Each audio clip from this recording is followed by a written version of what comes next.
World War II is remembered for its battles. Normandy, Midway, Iwo Jima.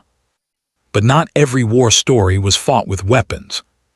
Some were fought quietly, by women, behind barbed wire. This is the story of an American woman held prisoner by Japan, who gave birth while in captivity. A story missing from textbooks, and almost erased from memory. Before the war reached the Pacific, American civilians and nurses lived normal lives in the Philippines. Many worked in hospitals, schools, and aid organizations. They believed international law would protect them. They believed being women and Americans meant safety. They were wrong. In December 1941, Japan invaded. Within weeks, Manila fell, and American women were no longer protected civilians. They became prisoners. American women were sent to camps like Santo Tomas Internment Camp. The camp was surrounded by guards, barbed wire, and watchtowers. Men and women were separated.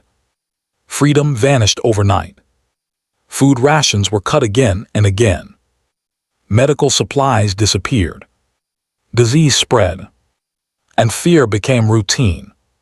For women, survival required silence. Daily life meant standing in lines for food that barely existed.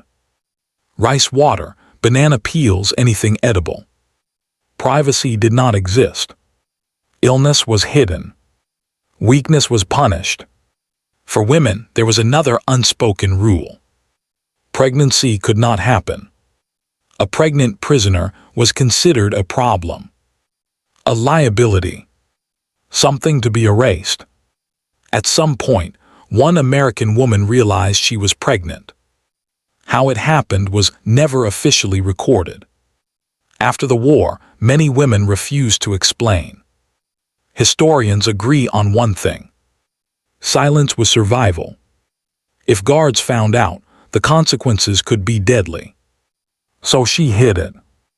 Other women noticed and helped quietly, carefully. Clothing was adjusted. Food was shared. Doctors risked punishment to assist. Every day she remained undiscovered was a victory. As months passed, hiding became harder. Malnutrition weakened her body. There were no vitamins, no painkillers, no proper medical tools. Still, the women prepared. Sheets were saved. Tools were improvised. A plan was whispered. Because when the time came, there would be no hospital, only each other. The birth happened inside the camp.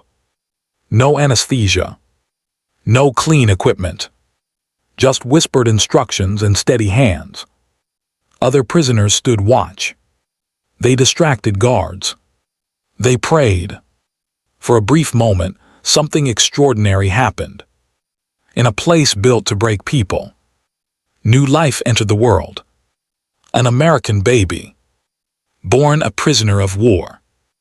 Most babies born in POW camps did not survive. Starvation, disease, and exposure were relentless. Some infants lived days, some weeks. A few survived until liberation, but many did not. Records were rarely kept. Losses were not reported. Grief was swallowed, because survival came first. In 1945, the camps were liberated. The women went home. They were praised for endurance, then told to move on.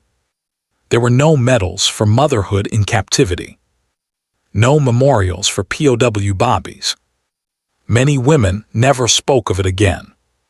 This story isn't about strategy or victory.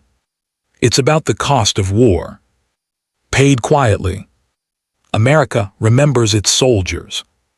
But some stories were never meant to be loud. And that's why they must be told.